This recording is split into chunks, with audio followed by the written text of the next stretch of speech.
ഇത് spider plant ആണ്. ഇത് നല്ല ഭംഗിയായിട്ട് നമ്മുടെ വീടുകളിലൊക്കെ ഉണ്ടാക്കിയെടുക്കാൻ പറ്റും. ചെട്ടികളിലൊക്കെ വെക്കാനും ഹാങ്ങിങ് ബോട്ടായിട്ടോ അല്ലെങ്കിൽ അല്ലാണ്ടും നമുക്ക് ചെയ്യാൻ പറ്റും. വെർട്ടിക്കൽ ഗാർഡനിലും ഇത് നമുക്ക് സെറ്റ് ചെയ്യാൻ പറ്റും.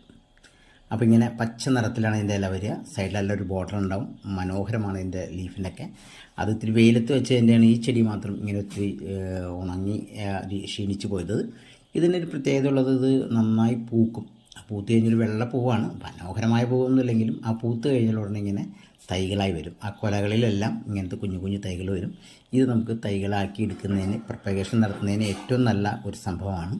അപ്പോൾ ഇങ്ങനത്തെ തൈകൾ വന്നു കഴിഞ്ഞാൽ പിന്നെ നമുക്കത് ചട്ടിയിലേക്ക് മാറ്റാം. അതിനുശേഷം വേറെ രീതിയിൽ, ഏത് രീതിയിൽ വേണമെങ്കിലും ചെയ്യാം. ഇത്തിരി സൺലൈറ്റൊക്കെ അത്യാവശ്യം മതി. കൂടുതലായിട്ട് വേണ്ടാത്ത ഒരു ചെടിയാണ്. അധികം നന വേണ്ട. നനച്ച് കഴിഞ്ഞാൽ ഇതിൻ്റെ അടിയിലൊരു കിഴങ്ങുണ്ടാവും. ആ കിഴങ്ങിൻ്റെ അടുത്ത് അത് ചീച്ചലുണ്ടാവാൻ സാധ്യതയുണ്ട്. അതുകൊണ്ട് അതും കൂടി ശ്രദ്ധിക്കണം. അത് കഴിഞ്ഞാൽ നമ്മളത് പോട്ടിങ്ങിലേക്ക്, ഒരു പോട്ടിംഗ് മിക്സ് തയ്യാറാക്കുമ്പോൾ ഗ്രൗണ്ട് സോയിലും കുറച്ച് ചാണകപ്പൊടിയൊക്കെ മതി. കൂടുതൽ വളങ്ങളൊന്നും ആവശ്യമില്ല. അങ്ങനത്തെ ചട്ടിയിലേക്ക് നമുക്ക് ഇങ്ങനെ വയ്ക്കുകയാണെങ്കിൽ ഹാങ്ങിങ് ബോട്ടായിട്ട് വേണമെങ്കിൽ അങ്ങനെയാവാം. അല്ലെങ്കിൽ മറ്റുള്ള ഗാർഡനിലെല്ലാം ചെയ്യുന്ന പോലെ ഇതുപോലത്തെ ചട്ടികളിൽ നമുക്ക് വെച്ച് സെറ്റ് ചെയ്യാൻ പറ്റും. അങ്ങനെ ചെയ്താൽ മനോഹരമായിട്ട് ഒരുപാട് പ്ലാന്റുകൾ ഉണ്ടാക്കിയെടുക്കാൻ, വളരെ പെട്ടെന്ന് പ്ലാന്റുകൾ ഉണ്ടാക്കിയെടുക്കാൻ പറ്റുന്ന ഒരു സംഭവമാണ് ഈ സ്പൈഡർ. അപ്പോൾ ഇത് നമ്മുടെ നാടുകളിലൊക്കെ സുലഭമാണ്. നിങ്ങളും കൂടി ഇല്ലെങ്കിൽ നിങ്ങളും കൂടി ഒന്ന് പരീക്ഷിച്ച് നോക്കണം. നല്ലൊരു ചെടിയാണ്.